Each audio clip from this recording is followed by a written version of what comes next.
இங்க ஒரு பொண்ண அரண்மனையில கூட்டிட்டு வந்து கைது பண்ணி வச்சிருக்காங்க. ராஜா இவள கொல்லப் போறாரு அப்படின்னு நினைச்சிட்டு இருக்கா. அந்த டைம்ல வர ராஜா, நான் வந்து உனக்கு ஒரு தண்டனை கொடுக்க போறேன். அது என்னன்னா, நீ இனிமே நிரந்தரமா இந்த அரண்மனையோட செஃப்பா இருக்கணும்.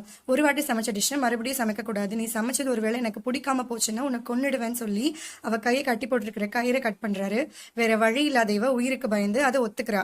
அப்படியே இவ யாருன்னு காமிக்கிறாங்க. இவ 2025ல ஒரு மிகப்பெரிய பிரெஞ்ச் குக்கிங் காம்படிஷன்ல கலந்துக்கிறா. அதுல இவ சமைச்சிட்டே இருக்கும் போது இவளோட அடுப்பு ஒர்க் ஆகாம போயிடுது. பழங்கால வைக்கோல்ல சமைக்கிற முறையை யூஸ் பண்ணி இவ சமைக்கிறா. இவ சமைச்ச டிஷ் அங்க ஜட்ஜுக்கு ரொம்பவே பிடிச்ச போது அந்த காம்படிஷனை இவ தான் வின் பண்றா. இவ வின் பண்ண சந்தோஷத்தை அவங்க அப்பா கிட்ட ஃபோன் பண்ணி சொல்லிட்டு இருக்கா. அடுத்த நாள் சூரிய கிரகணங்கிறதுனால அதுக்கப்புறமா கிளம்பி வர சொல்றாரு. இல்ல நான் ஃபிளைட்ல வரும்போது கிரகணத்தை பார்த்துட்டே வரேன்னு சொல்றா. சரி ப்ரொஃபசர் ஒரு புக்கு தரேன்னு சொல்லியிருக்காரு. அது பழங்கால ரெசிபி புக்கு, அது மறக்காம வாங்கிட்டு வா அப்படின்னு சொல்றாரு. இப்போ ஃப்ளைட்டில் போகும்போது அந்த புக் இருக்கு இல்லையா, அதை பக்கத்து டேபிளில் உட்காந்துருக்கவர் டீ கொட்டி விட்டுடுறாரு.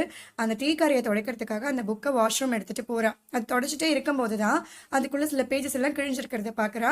அந்த புக்கோட கடைசி பேஜில் ஒரு லைன் எழுதியிருக்கு, இதை நீ படிக்கிற அப்படின்னா நீ திரும்பி எங்கிட்டயே வந்துருவ அப்படின்னு சொல்லிட்டு. அதை இவ படிச்ச அடுத்த செகண்டே அந்த இடமே அதிருது. அந்த புக்கில் ஏதோ வெளிச்சம்லாம் வருது.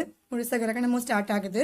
இவ அங்கிருந்து வேறொரு இடத்துல போய் விழுறா. அப்படி போய் விழுற இடத்துல மிருகங்களை வேட்டையாடுறதுக்காக வலை போட்டு வச்சிருப்பாங்க இல்லையா, அந்த மாதிரி ஒரு வலைக்குள்ள போய் மாட்டிக்கிறா.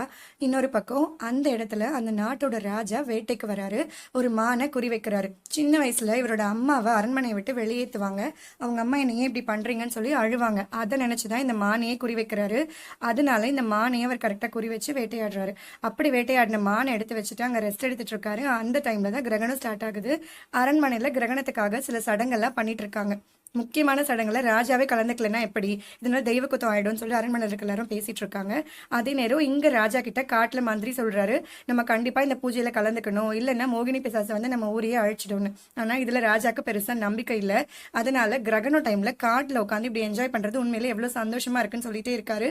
முழுசா கிரகணம் ஸ்டார்ட் ஆகுது. அந்த இடமே இருட்டாகுது. இதுக்கப்புறம் என்ன நடந்தது அப்படிங்கறது நம்ம சேனல்ல ஃபுல் வீடியோவா போட்டிருக்க லிங்க் டிஸ்கிரிப்ஷன்ல கொடுத்துருக்கேன். மறக்காம போய் பாருங்க. தேங்க்யூ.